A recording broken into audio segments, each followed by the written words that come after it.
কি গো, মন খারাপ কেন? কি হয়েছে? ভাবি কি হলো হাসি? একটু তরকারি দাও না, তোমার ভাই ব্যবসায় যাবে, আমার এখনো রান্না হয়নি। ও দিচ্ছি, দাও।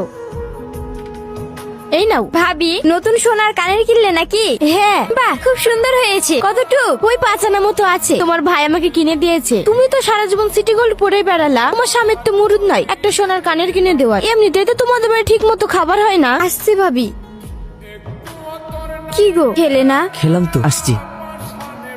আসুন আসুন, চলে এসেছে নতুন নতুন কালেকশন, ভালো ভালো কালেকশন আছে। দাদার জন্য শার্ট নিয়ে যান মাত্র 200 টাকা, দিদির জন্য শাড়ি নিয়ে যান মাত্র 200 টাকা। ও দিদি আসুন আসুন আসুন, মাত্র 200 200 200 সব 200, যা নেবেন সব 200।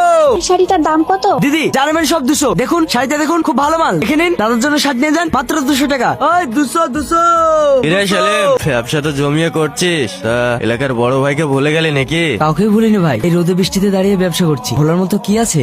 এই, কথা ঘোরাস না, তাড়াতাড়ি চাঁদা বের কর। আগে 5,000 টাকা দিবি, তারপরে এখানে বসবি, বুঝেছিস? কিসের চাঁদা? আমি তো কারো দোকান ডাকাতি করতে যাইনি, পেটের দায়ে ফুটপাতে ব্যবসা করছি। আপনার বাড়ির বারান্দায় তো বসিনি। ধরে নে, এই ফুটপাতটাই আমার বাড়ির বারান্দা। জানিস না এই রোডে একটা কাক বসলেও আমাকে ট্যাক্স দিতে হয়? টাকা দিবি কিনা বল? অন্যায় ভাবে আমি কাউকে চাঁদা দিতে পারবো না, এমনকি আপনাকেও না। সালা, তোর এত বড় সাহস, তুই আমাকে চাঁদা দিবি না? এই তোর সব। খবরদার আমার মালিকেও হাত দিবি না, তাহলে শরীর থেকে হাতটাই আলাদা করে দেবো। এই মার। এই সালা, তোকে দেখে নেবো।